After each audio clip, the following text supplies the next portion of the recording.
light flashing means it's recording. Bismillah ar-Rahman ar-Rahim. Alhamdulillah Rabbil Alameen. Sallallahu sallam wa barak ala abdihi wa rasulihi nabiyina Muhammad wa ala alihi wa sahbihi wa sallam tasliman kathiran amma ba'd. It says here, interpretation of dreams according to Quran and Sunnah.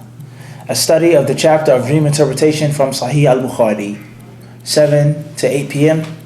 And then it says intermediate Arabic for those who are proficient at reading Arabic from the Quran, 8 to 9 p.m. That's what it says on the flyer. So, before we tackle this topic, Sheikh Anwar, let's ask ourselves, or let's put forth the following three questions. The following three questions when it comes to interpretation of dreams. The first question is why? Why? Why this topic? Some brothers have already asked this from the masjid and from other than the masjid. Why? Why you want to do a class on this? Why do a class on interpretation of dreams? The second question is what? What is dream interpretation in general, let alone according to Quran and Sunnah? And thirdly is how. How are we to interpret these things that we see in our dreams when we're asleep at nighttime or during the daytime or when you're between the two worlds? When you're half asleep and half awake and you see things. So, very common or easily posed question is, why? Why would you choose this topic, Mufti? It's unpractical, somebody may say. It's too advanced. What do we benefit from it on a daily basis, etc.? Many people, they may ask this question. We say first and foremost, there are several reasons. And the first reason is that dream interpretation is a part of Islam. It is a part of the deen of al-Islam. Regardless how often it's mentioned in the Quran and the Sunnah, once, twice, 3 times, regardless whether it's from the fundamentals of the deen or from the issues that are not considered to be from the fundamentals, it is from the deen. And anything from the deen of al-Islam, it is important. And it is upon us to have at least a basic understanding of its concept. Everything from the deen, from A to Z. From A to Z. Everyone does not have to be an expert scholar. Every Muslim does not have to be a student of knowledge on a high degree, full-time student of knowledge. It is not mandatory. And those who say that this is mandatory, they are mistaken. That's wrong. Everyone doesn't have to be a talib al-ilm and go overseas and study. La, it's not true. It is permissible for a Muslim to learn the simple basics and to practice his or her deen. I go to work 10 hours out the day. I feed my family. I make dhikr of Allah. I stay away from sin. I go to the masjid. I give charity. That's sufficient. Everybody understand this? It is not mandatory to learn other things. Principles, statements. La, that's wrong. That's incorrect. So therefore, the Muslim must learn or must have or should have a general understanding of the basic things that he comes across when he reads the Quran. Because a person who reads the Quran from cover to cover shouldn't just be for students of knowledge. All Muslims should be able to read Allah's book. They should be able to ponder on Allah's book. You hear khutbah. You know about the prophets and the messengers. Who was Yusuf alayhi salam? Why was he in jail? Why was he set free out of jail? What did he see? You should have what? A general understanding of everything from the deen. From marriage, general understanding of the rulings of marriage. I've been married for 40 years, right? Sheikh, someone may say. I don't need to study the rulings of marriage, but there's some basics that you have to know. Me and my wife love each other. We've been through thick and thin. Inshallah, we won't get divorced. There's some what? Some basics of divorce that you must know. Buying and selling, basics. And similarly, dream interpretation is from the deen. It's mentioned in the Quran. It's mentioned in the Sunnah. So if there was no other purpose besides this, that would be sufficient. That would be what? That would be sufficient. The second reason is because most of the majority or most of the major books of Hadith have a specific chapter on it. Most of the big books of Hadith have a specific chapter on dream interpretation.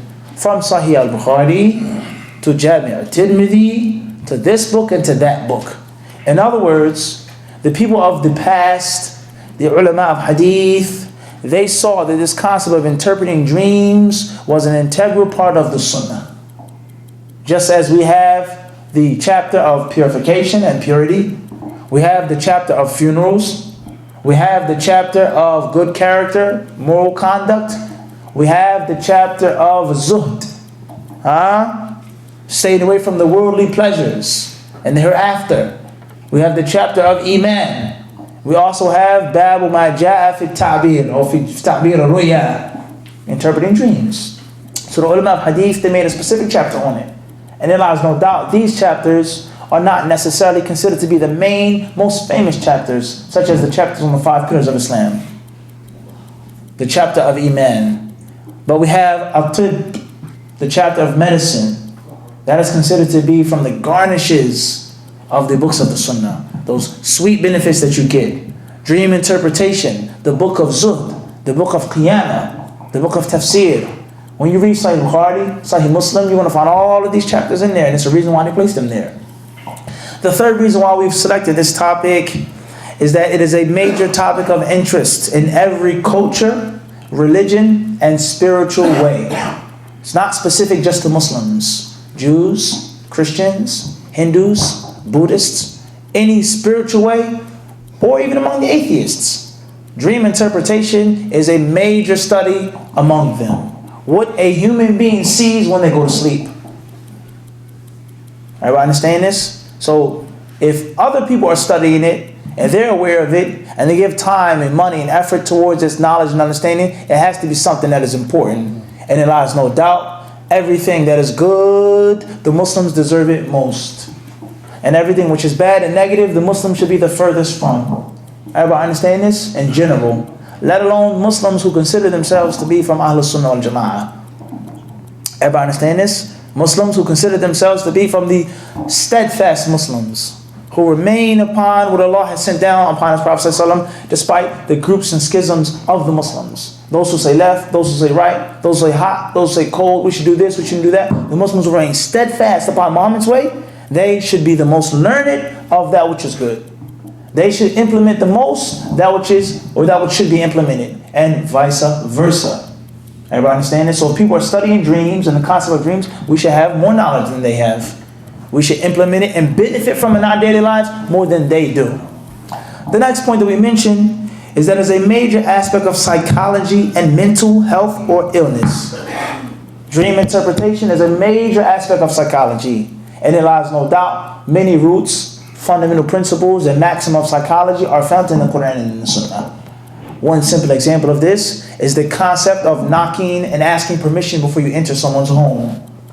Another example of this, as Allah speaks about Surah An-Nur, is that when your children reach a certain age, there are certain times in which they should not enter upon you.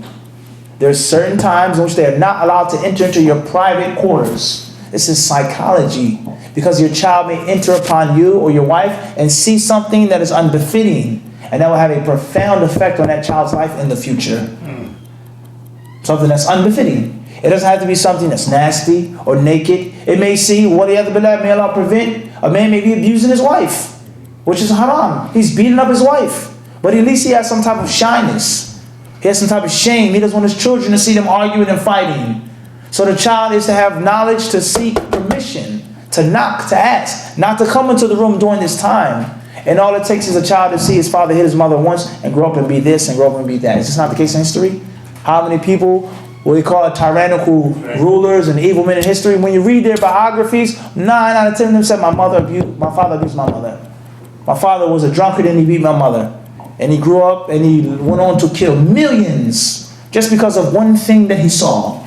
One act of coldness that fell into his heart, and that changed and affected the rest of his life. A person may have a sin, maybe something that you wish to hide from your son. He enters upon you at a certain age, he sees you doing it, and then he grows up and he doesn't. He's addicted. Let alone of nudity and something that is inappropriate. There lies no doubt, I'm not a psychologist, I didn't study this in school, but there lies no doubt they have some people, they say, or their theory is, everything that you do in your life is based off of something that took place in an earlier time. And Islam has taken a great deal of concern with regards to this to the child.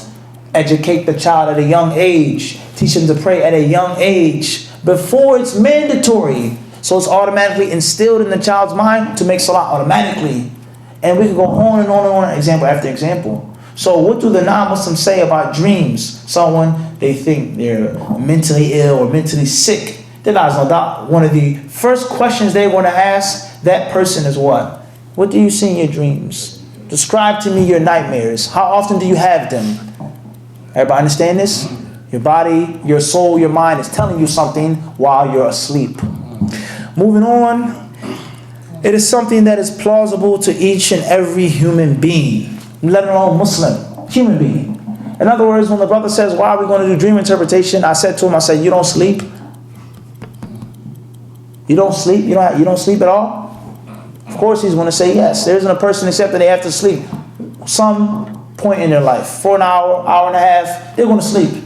And most people, when you sleep, you see things. So you should have some type of knowledge of what you're seeing. Number 6, it is a subject of study that can be branched off into many other fields of Sharia studies, such as Tawheed, Aqidah and Iman, Islamic jurisprudence, magic and sorcery, punishment and blessings in the grave, and it says, and properly understanding the misguidance of several Islamic sects and groups. In other words, when you study dream interpretation, it's considered to be a launching pad. It's a base. It's a starting point. What is Tawheed? What is Iman? What is Sunnah? What is Bid'ah? Why is Sunnah mandatory? Why is Bid'ah haram? Why are there Muslims who practice innovations? Sheikh, are they not good Muslims? Do they not love Allah and His Messenger? Do they have no sincerity? We find Muslims doing all types of acts of misguidance. All of them, none of them have ikhlas in their hearts. None of them love Allah and His Messenger. Of course, that's not the case. But it's something that caused them to go wrong, to stray, to err. And from the most fundamental of these problems and reasons is what we call masadir al-talaqi. We call this what? Masadir al-talaqi. Which means, or which is translated to mean, sources from which you take your deen, from which you take your iman and your aqidah. In other words, what do you believe about Allah?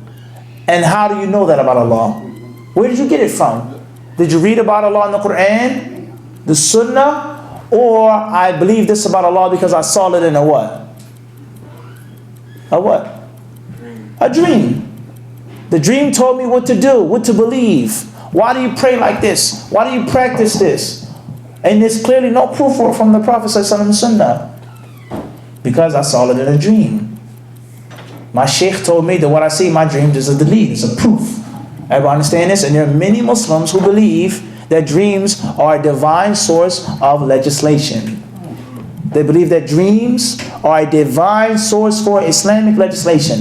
What a sheikh or with a wali, what he sees in his dream is now permissible or mandatory for him to implement when he's awake among the people. Everybody understand this? You ask yourself the question. Let's make one example. And we do not try to take as our practice calling people names and mentioning these names and groups, but just as an example. There's a group among the Muslims from the earliest of the Islamic sects, the earliest from among them and the most traditional and ancient from among them is that which is called as-Sufiyya or al-Mutasawwifa.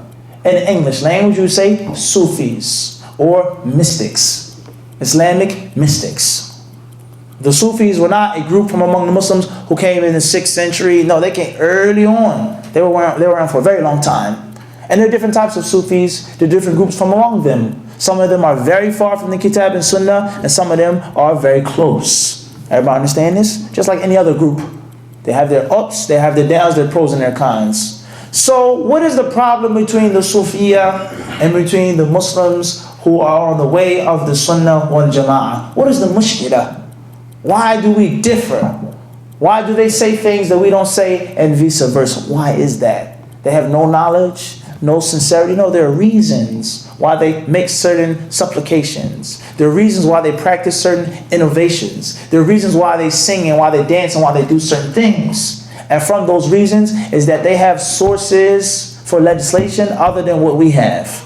Our sources of legislation are 2 and 2 only, no third. Al-Kitab wa Sunnah. Al-Kitab wa Sunnah. Everything else that you can think about is extracted, deduced, and derived from the Kitab and Sunnah. Whether it is al-Ijma', scholarly consensus, that's taken from the what? Kitab and Sunnah. The ulama, they only agreed upon what was in the Kitab and Sunnah. Whether you say Fahm al-Salaf, which is ijma'. That's the correct understanding of al-ijma'. Is the ijma' of the Sahaba, the ijma' of the Salaf. What did they agree upon and what did they understand except for Kitab and Sunnah? There's nothing special, and we spoke about this many times before. It's nothing exotic as many people try to make it seem today. Al-Kitab al-Sunnah wa Fahm al-Salaf. We say Fahm al-Salaf is the Kitab and the Sunnah. And the only difference, or the only reason why we say that is because there were Muslims, and if you read Islamic history, there's a reality, no one will deny this, that there were Muslims who began to differ in how they practiced their religion. Let alone how they understood it, how they practiced it. In other words, there were some Muslims who said we can take things from other sources. There were some Muslims who said things come before the Kitab and the Sunnah. And there were some Muslims who were from the best from among them who said, we take the Kitab and Sunnah, but with a different interpretation. So Muslims said the intellect, the human aql, comes first. And the aql, reasoning, human reasoning, or rationalization, it comes before Quran and Sunnah, and it is decisive and certain. And the books, and the text of the Kitab and Sunnah is maybe, mumkin, dhanni. There were some people who came about and they said Kitab was Sunnah, dreams. What we see in a dream is a source of legislation. A sheikh, a big, great scholar who's so pious and righteous, he prays for so many years, he meditates by himself, he sits in seclusion for years until he becomes enlightened and elevated. And when he sleeps, Allah gives him divine revelation. And what he sees in his dreams is now permissible to do. And other Muslims, such as Ahlul Sunnah wal Jama'ah, we say no, la. What you see in your dream, if you're not Muhammad, isn't legislation. And legislation only comes from Kitab and Sunnah. There's some Muslims who came and they said, we don't even need the Kitab and the Sunnah. Allah, if they even remained Muslims. Everybody understand this? Another concept is al-Qiyas. People who specialize in fiqh and sharia, judiciary issues. What is Qiyas? Allah and His Messenger speak about something specific. A time comes in which a problem arises, a product, an element, a drink, a clothing, an act, a means of traveling that isn't spoken about explicitly in Kitab and Sunnah. And we take the general rule from what is explicitly mentioned in Kitab and Sunnah. We make an analogy. Everybody understands? Make a what? An analogy. The Prophet ﷺ, he wiped over leather socks. So we say it's also permissible to wipe over cotton socks. Because the sock, being from cotton or leather, has the same purpose. To protect the foot, to keep the foot warm, to keep the foot cool, to allow you to walk and to be comfortable. There's no difference between leather and cotton, polyester and cotton. So we make qiyas. We make a what? An analogy. Another concept of qiyas is what is mentioned on a small scale kashif in the Quran, and we apply it to a big scale. Such as when Allah says, فَلَا تَقُلْ لَهُمَا أُفٍّ. Allah says, don't say uff to your parents. Don't say uff to your mother. If you can't say uff to your mother, then of course you can't do what? Curse. Hit your mother or curse your mother. Because Allah taught you about that which is minor to teach you to avoid that which is major. Another example of this is when Allah Azza wa Jalla tells us, He says, وَلَا يَضْرِبْنَ بِأَرْجُلِهِنَّ لِيُعْلَمَ مَا يُكْفِينَ مِنْ زِينَتِهِنَّ. Allah says, and do not allow the women to stomp their feet, to stamp their feet, to walk in a certain way, lest they will expose and unveil their inward beauties. In other words, on their ankles, on their legs, on their shins, or the woman has henna on her feet, an anklet on her feet, banglets on her feet, gold on her feet. And when she walks a certain way and she lifts her dress and makes a certain noise with heels on or with shoes on, it causes a sound. Someone looks at her feet, how pretty her legs are. Allah says, don't walk like that, lest the man would look at your ankles and lust off of your feet and your legs. So if a woman can't stop and can't walk in a certain way, then what about her hands and her face? What about her hands and her face? If she can't show the beauty on her ankle, then what about the most beautiful part of her body? Everybody understand this? We're not here to discuss the ruling on is it obligatory to cover the hands and the face. We're making an example. We're making a what? An example. How Allah Azza wa Jalla teaches that which is what? To include that which is major. That goes back to Kitab and Sunnah. So what's meant by the understanding of the Salaf is the raw, organic practice and interpretation of the Kitab and the Sunnah. Before there was philosophy, And that's a vague word. The word philosophy is not necessarily a bad word, but we're talking about Greek philosophy or Indian philosophy or Egyptian philosophy that clearly went against Quran and Sunnah. The ways of the non-Arabs when they invaded the minds of the Muslims. Rhetoric and things like this. Everybody understand this? Everybody understand this? Things like this. When the Muslims spread out to different lands and books were translated into Arabic and they began to understand things differently, question everything. And they looked up to Aristotle and to this person and that person for insight on Islam instead of what the Sahaba said and how the Prophet taught them to think and understand according to the pure Arabic language. You understand this? They started taking words and excluding them from their sentences. They say that Allah can't have a hand because the word yad, it means this and it means that in the Arabic language, and it will be a resemblance to Allah and His creation. And there's majaz. There are figurative things in the Quran. We say first and foremost, when did the Arabs, let alone non-Arabs, when do they speak a language that excludes words from sentences, from paragraphs? A word is understood in a what? In a sentence. And a sentence is understood in the context of a paragraph. Language is a culture. And they started understanding the Arabic language in a non-Arab way. So there were Muslims who says, no, we're not taking this interpretation of the Arabic language. We're sticking to what the original Arabs were upon. And that was called the fahm of who? The understanding of who? No. It was given another title, which was what? The understanding of the pious predecessors. The understanding of what? Of the Salaf. In other words, it was nothing new. But they remained steadfast upon it despite what the other Muslims were doing. And so it got the title, this is the way of this group, that group, and that's the way of the what? Fahm Salaf. The Fahm Salaf was the original organic way. Before additives, colors, tastes were put into the food. It's the original way it's supposed to look and taste. In other words, organic food is nothing special. Organic food is what? It's nothing special. But since we live in a time in which there's mass production, there's so many byproducts in the food, there's so many different types of colors and sugars and bad things in the food, they have to come out with a new type of food which is called organic. Make sense? Example makes sense, Kashif? But 50 years ago, 100 years ago, there was no such thing as what? Food. Food. Meat, vegetables, food. But then when there was a such thing as a General Mills, and they make cereal, McDonald's, 1 million people served. And it's a different story now. People have to have a tomato that looks in a certain color, a certain size. If the cucumber looks like this and it's curled, we don't want it. It has to be straight and long. Everybody understand this? So then different grocers and people of produce, they said this is USDA approved what? Organic. But in actuality, the organic food is the original concept of food. And it's nothing special. It's nothing exotic as people try to make it. Oh, this is some organic food. That's how it should be. Everybody understand this? So the way of the Salaf is nothing more than the original understanding and implementation of Kitab and Sunnah. It isn't something that's a foreign element as some people try to make it seem. It's not a foreign element. It's Kitab and Sunnah, but without the preservatives. Those innovations, those ways of thinking, are the what? They're the preservatives in the food. Make sense? So therefore, there are reasons why people going astray, and from those reasons is they go against what we call masadir al-talaqi. And the early Muslims, their sources of guidance were known and restricted. And there was a group from them, or the Sufis, who said that we can take things from dreams. We can take things from kashf and from dhawq, what the sheikh feels and what he's divinely inspired with. Prophetic vision. And then it's halal to make this number of raka'at.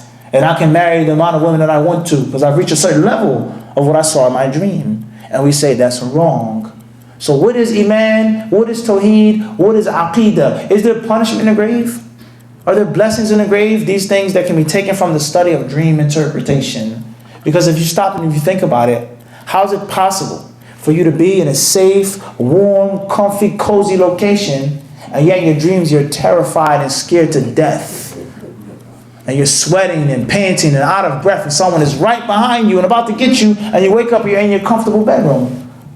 In other words, your body is in a place as if your soul is in another place.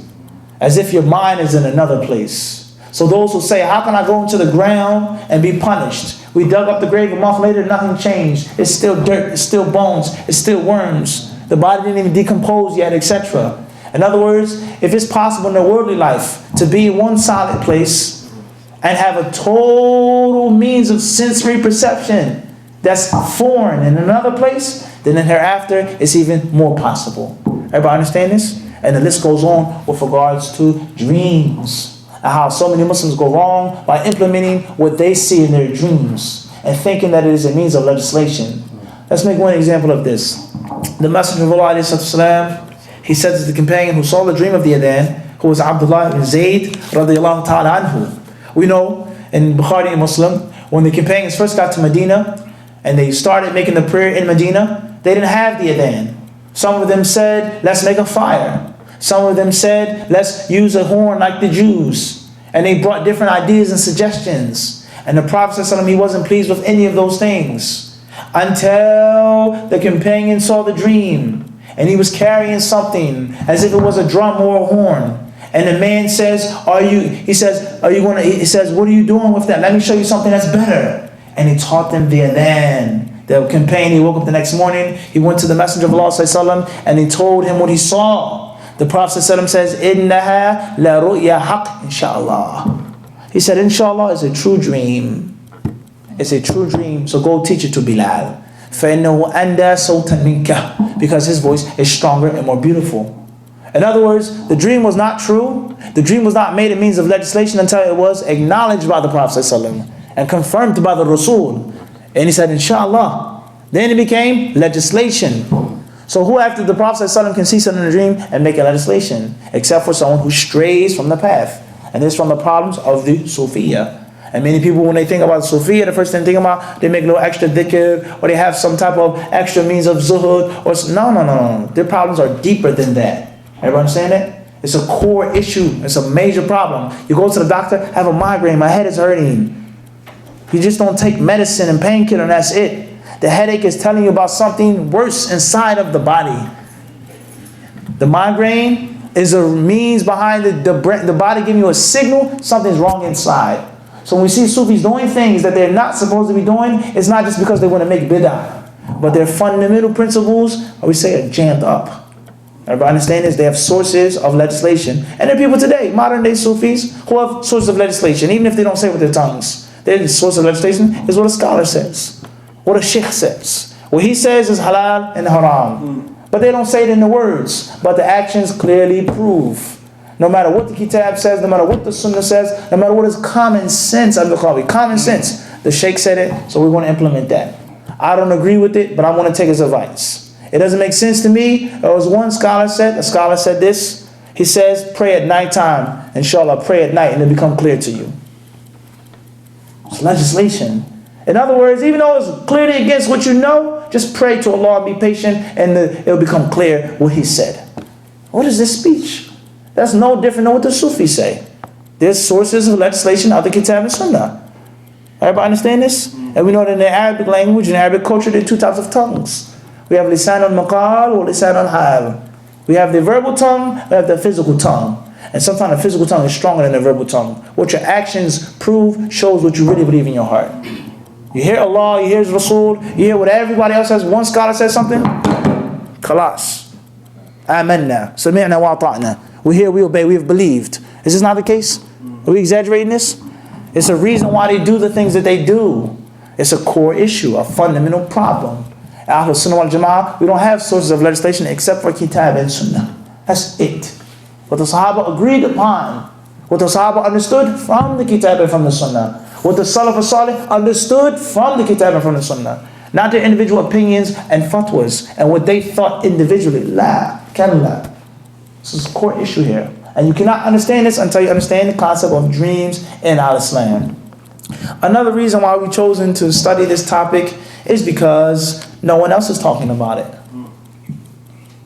Me personally, my limited knowledge, Allah Alam, I haven't heard of any classes or lectures, people of the Sunnah, people of other than Sunnah, people of knowledge, people of ignorance that talk about these things. You brothers can add. Have you ever heard any classes on this? Kashif, how long you been Muslim, Kashif? 15 years. You ever heard one class or lecture on it? No. As if it's not from Islam. I always want to know what interpretation of dreams is. This is a problem. It's a big problem. I always want to know. And it's, as we said before, it's not a small, simple issue. It's a major aspect of the Sunnah. Khayr, inshallah. that's spoken about in the Quran in several places. Khairan, bidnillah subhanahu wa ta'ala. Right. So these are some of the reasons why I chose this topic. And first and foremost, I chose this topic for myself. Not to be selfish, but I wanted to benefit from it myself, let alone to share with my brothers and sisters for the sake of Allah subhanahu wa ta'ala. Khairan, inshallah. Let's move on. The next concept is what? What is dream interpretation? Everything you see in your dream is a divine inspiration from Allah? Is everything you see from your dream from shaitan? Is everything you see in a dream something that you're stressed out about? And what does it mean to interpret it? How do you take what you see in your mind and put it into physical practice? Everybody understand this? So we're going to get to that and mention the speech of Ibn al-Qayyim, rahimahullah ta'ala, with regards to dreams and dreams interpretations. And that also pertains to the last concept of the introduction, which is how. How does a person interpret the dream? You saw this in your dream? Oh, it means that.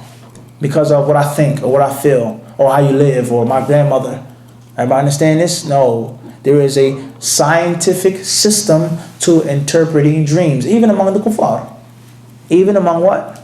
The non-Muslims, let alone the Muslims. Everybody understand this? So these are three things that we have to take before we get any further. The second thing we're going to discuss is materials for the class. The first piece of material you will need is one. Everybody write this down, please, so the proof will be established upon all of you. I didn't know what the materials were. I didn't know Mufti. I didn't know Wallahi. I didn't know. Bi'idhnillah, we want to establish the proof upon you so you will know. Bi'idhnillah. First is a copy of summarized Sahih al-Bukhari. Whether it's in English or Arabic or both. Mukhtasar Sahih al-Bukhari. Mukhtasar Sahih al-Bukhari. The next thing you need for the class is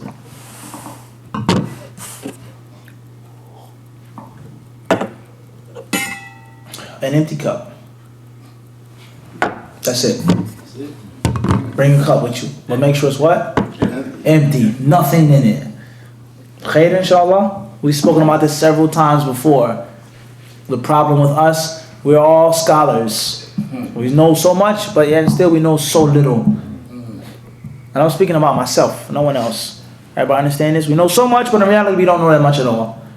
And a true student of knowledge is a person who comes with an empty cup. Even if he has some ilm on the side, something I've studied, but when I go to you, Sheikh Anwar, I should present myself to you as if I don't know anything. Everybody understand this? I may not agree with everything you tell me, Sheikh Anwar. You may tell me something, I may not agree with it.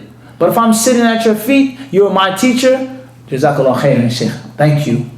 In other words, when I have that humility and that respect, it is going to push you to do what? Give me even more. But every time I come, no, Sheikh, nah, but what about this? And I heard this and fulan, and nah. Like, man, this guy, I give him a piece of information, he comes back with it. Khalas, you go somewhere else. Let alone the barakah of humbleness and humility for facts and information. But if you have too much in your cup, I can only pour a little bit out. The cup has to be empty in order to learn.